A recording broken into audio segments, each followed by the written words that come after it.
नमस्कार, स्वीकार कीजिए द इंडियन डायरीज के इस नए पन्ने पर पाकिस्तान के सिंध इलाके से जुड़ा हुआ मैं हूं राकेश त्रिपाठी। पिछले अंक में हमने आपको बताया था कि बलूचिस्तान को कैसे 1947 में अपनी आज़ादी के ऐलान के कुछ महीने बाद ही पाकिस्तान ने अपनी जंजीरों में जकड़ लिया था और कब्जा कर लिया था। हमने ये भी बताया था कि कैसे तकलीफ़ों से निजात पाने के लिए बलोचों ने अपनी आज़ादी की लड़ाई छेड़ दी है। इसी क्रम में हाल ही में आपको पता होगा ट्रेन हाईजैकिंग का भी एक मामला सामने आया था।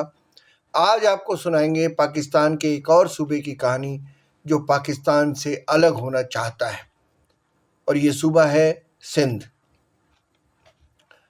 दोस्तों, पाकिस्तान के चारों सूबों की जब भी बात होती है तो यही कहा जाता है कि अंत में पाकिस्तान सिर्फ पंजाब तक सीमित होकर रह जाएगा, क्योंकि बलूचिस्तान, सिंध और खैबर पख्तूनख्वा में भीतर ही भीतर अलगाव की जो चिंगारी दशकों से जल रही है वो कभी भी भयंकर आग में बदल सकती है।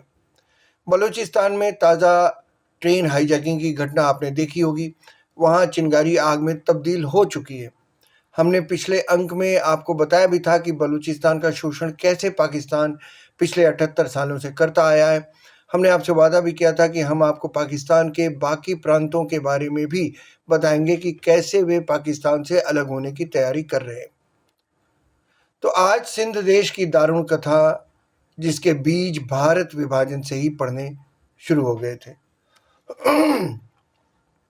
अब हुआ ये कि बंटवारे के बाद भारत के विभिन्न इलाकों से मुसलमान जब पाकिस्तान जाने लगे तो सिंध के शहरों में पहुंचे लोगों को मुहाजिर कहा जाने लगा, जिसका मतलब होता है शरणार्थी, यानी ऐसे लोग जो अब अपना देश छोड़कर कहीं और बसने चले गए हों। कालांतर में ये शब्द पाकिस्तान में भारत से गए लोगों के लिए अपमानजनक भी माना जाने लगा। पाकिस्तान से भारत आए लोग तो ऐसे घुल मिल गए कि आप तब तक अंदाज़ा भी नहीं लगा सकते जब तक कोई खुद न बता दे कि उसके बाप दादा पाकिस्तान से शरणार्थी के तौर पर 1947 में भारत आए थे। लेकिन सिंध में मामला दूसरा था। खैर, अब हम अपने मुद्दे पर आते हैं। सिंध में भारत से गए मुसलमान जब जा बसे और घर और नौकरियां उनको आराम से मिल गईं, तो वहाँ के लोकल लोगों को परेशानी होने लगी। उर्दू चूँकि नए नए बने पाकिस्तान की राजभाषा बनी थी, तो उनको सरकारी नौकरियों में कोई दिक्कत नहीं हुई इंडिया से गए हुए लोगों को, क्योंकि उनकी तो भाषा ही उर्दू थी। अब सिंध की भाषा सिंधी थी, वहाँ के लोग सिंधी बोलते थे, लिखते थे, लेकिन अचानक सरकार की भाषा उर्दू होने से वे पिछड़ गए और सरकारी नौकरियों में काफ़ी पीछे रह गए। उन्हें लगने लगा कि जो बाहर से आए वो तो आगे हो गए, जो इसी धरती के थे उन्हें आगे बढ़ने के मौके नहीं मिल रहे। इसीलिए 1970 के बाद, यानी 70 के दशक में इस भावना ने आंदोलन का रूप ले लिया। सिंधियों का कहना है कि पाकिस्तान बनने के बाद से उनकी भाषा, संस्कृति और इतिहास को दबाया गया है। सिंधी भाषा को वो दर्जा नहीं मिला जो पंजाबी या उर्दू को मिला। इससे सिंधी पहचान के संकट की भावना बढ़ी। अब देखिए, कमोबेश ये शिकायतें वही हैं जो बलूचिस्तान के लोगों की हैं। इसके अलावा सिंध के लोगों की एक और शिकायत है कि सिंध की आर्थिक संपत्ति और संसाधनों का फ़ायदा उनको नहीं मिलता, बल्कि पंजाब को मिलता है। दोस्तों, सिंध का शहर कराची एक ऐसा शहर है जो समंदर के किनारे बसा है, बंदरगाह का शहर है और पाकिस्तान की सारी व्यापारिक गतिविधियों का प्रमुख केंद्र भी है, बिल्कुल हमारे मुंबई के जैसा। सिंध के लोगों का कहना है कि पैसे तो कमाकर हम दे रहे हैं, लेकिन विकास पंजाब का होता है। सरकार से ये शिकायत है कि हमारा क्यों नहीं हो रहा विकास। अब ये शिकायत भी बलूचिस्तान की आज़ादी चाहने वालों के जैसी ही है। एक आरोप ये भी है कि सिंध के प्रशासन की बागडोर सिंधियों के हाथ में नहीं है, बल्कि पंजाबियों के हाथ में है। अब ये तो बड़ी ठीक ठाक सी शिकायत है। सिंध को स्वायत्तता यानी खुद मुख्तारी से दूर रखा गया है, ये सारी शिकायतें हैं उनकी। इसके अलावा मानवाधिकार के उल्लंघन की शिकायत भी एक बहुत बड़ी शिकायत है। अपना हक मांगने के लिए जब भी सिंध के लोग सड़कों पर उतरते हैं तो सरकार उनका उत्पीड़न करती है। ये आरोप भी आम हो चला है कि विरोध प्रदर्शन करने वालों को गायब भी करा दिया गया। अब सड़क पर आंदोलन शुरू हुए तो इसके नेता बने GM सैयद, जिन्होंने पहली बार अलग सिंधु देश का कॉन्सेप्ट रखा था। ये थे GM सैयद। उनका साफ कहना था कि सिंध का पाकिस्तान में विलय एक ऐतिहासिक भूल थी। अब विडंबना देखिए, विडंबना यह है कि पाकिस्तान की मांग करने वालों में से GM सैयद भी एक शख्स थे।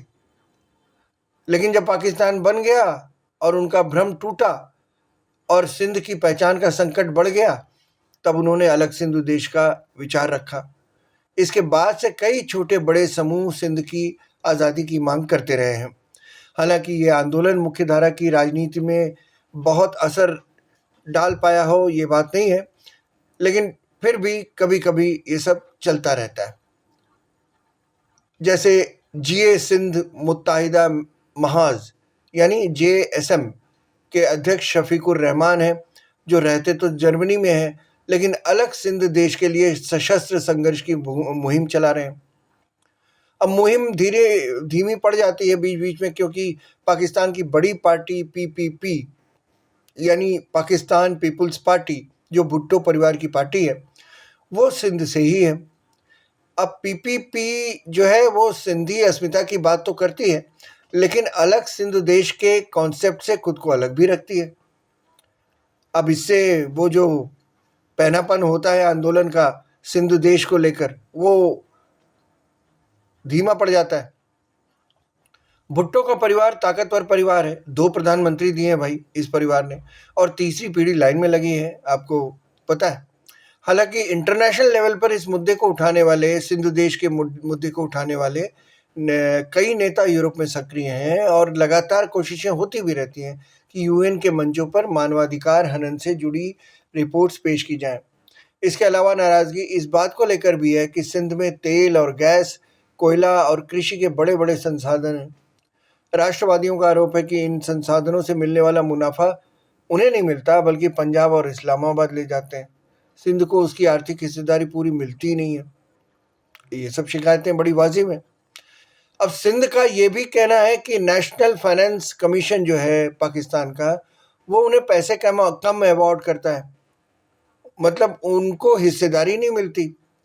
सिंध के शहरों से टैक्स तो खूब वसूलते हैं, व्यापारिक शहर है तो टैक्स तो खूब वसूलते हैं, लेकिन विकास में उनका इन्वेस्टमेंट नहीं होता। सिंध के लोगों का यह भी आरोप है कि पंजाब सिंध के हिस्से का पानी रोक देता है। पानी की नाराजगी, जिससे सिंध के किसानों को पानी की भारी किल्लत होती है।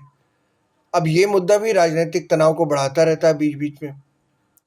तो इस तरह से सिंध के लोगों की, उनका संघर्ष सड़कों पर जो है वो कभी धीमा पड़ता है, कभी तेज होता है, कभी विदेशों से उसकी आवाज़ उठाई जाती है।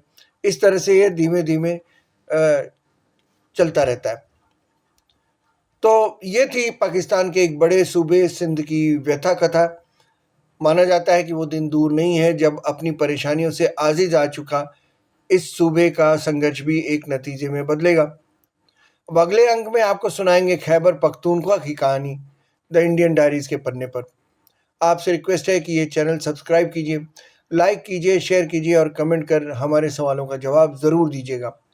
आज का सवाल है कि क्या धर्म के आधार पर बटा पाकिस्तान एक फेल्ड स्टेट है, यानी एक विफल राज्य है? तो आज के लिए बस इतना ही। अगले अंक में द इंडियन डायरीज का एक और पन्ना खोलेंगे और सुनेंगे खैबर पख्तूनख्वा का दर्द।